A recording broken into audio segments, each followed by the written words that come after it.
was 5, I stood on a white sandy beach and held my mother's hand. We were surrounded on all sides by other women and children, all dressed as if attending a midnight ball.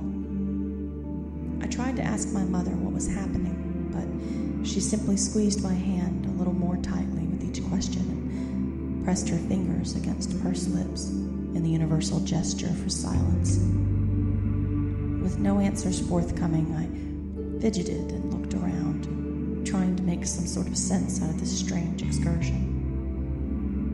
The sky was clear that night, and the stars reflected in the waters of the lake without as much as a wave to disturb them. In fact, to my young mind, it looked as though a hole had been punched through the crust of the earth, revealing the vast expanse of space normally reserved for the other side of the world.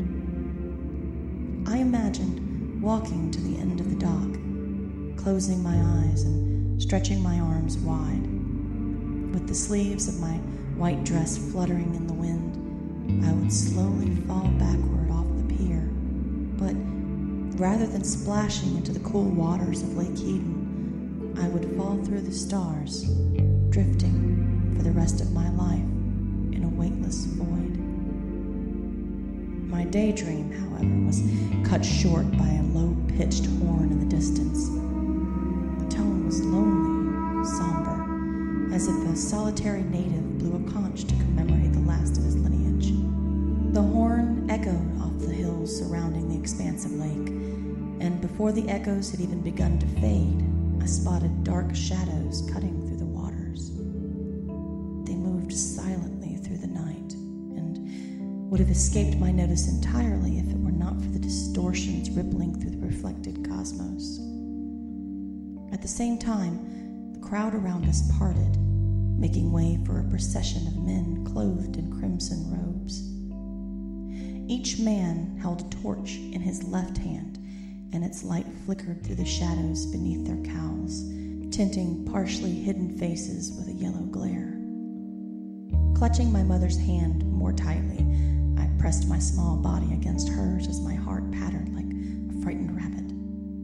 No one had prepared me for this. I had simply been awakened in the middle of the night, dressed and groomed by attendants with no explanation as to what was going on. Walking out of our private cabin, I joined my mother and the others. Some of the children I recognized from my private school, others from the galas and functions my parents occasionally drugged me to.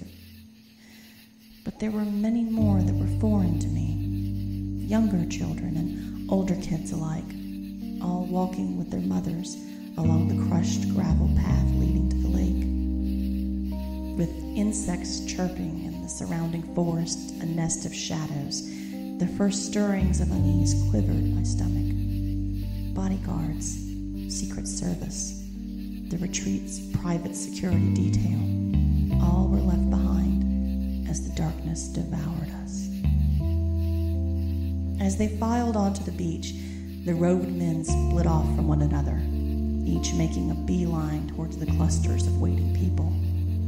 I remember wanting to squeeze my eyes shut and completely disappear behind my mother's silken gown as one of those imposing figures made his way towards us. His steps were slow and measured, and the glow of his torch was now so bright that it burned away all traces of the man hiding behind its glare. No one spoke. No one moved. A whimper was trapped within the tightness of my throat, and I pressed my free hand over my mouth in an attempt to smother the sound, should it happen to break free. For I was positive that was all it would take. One tiny noise to draw the robed man's attention to me. The slightest of sobs to seal my fate. After what seemed an eternity, the man loomed over us, and relief surged through my small body when he finally pulled back his hood. Beneath, I saw the familiar face of my father, and he cupped my mother's chin in his hand as he gently tilted her head so that her eyes looked into his own. Without a word, he kissed her on the lips. Handing the torch to her, he then stooped pressed his warm lips against my forehead, one of the few gestures of affection I can remember being graced with.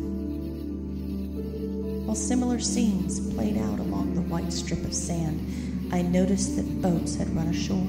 Without the benefit of motors, they'd slipped through the lake silently, and their general shape reminded me of the gondolas I'd ridden in when we visited Venice earlier that year.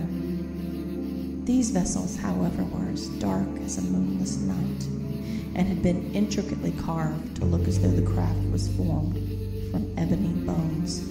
A solitary figure stood at each rudder, hidden within the folds of a black cloak. Their hands were concealed within dark gloves with skeletal detailing in latex, giving the impression that Death himself commanded each and every craft. As far down the beach as the eye could see, these boats awaited men who boarded so solemnly that it actually seemed as if they were preparing to cross into the afterlife. Each gondola also retained a solitary torch, which was set ablaze as the men boarded, and I remember watching those lights grow smaller and smaller as they rowed towards the island silhouetted against the horizon. We watched until the torchlight was too dim to see, and darkness reclaimed the waters. Little did I know that 20 years later, circumstances would bring me back to that pristine strip of beach. I would watch the boats set out once again and hide in the forest until the women and children wandered back to their cabins, having fulfilled their only roles in the ceremony. Armed only with a self-inflating raft and an Olympus digital camera, I too would journey into the darkness. I would witness the clandestine rituals of the planet's most wealthy and powerful men, and gaze upon the secret face of the only world I had ever known. But nothing could have prepared me for the horrors I would discover on that island. Horrors which still haunt me to this day.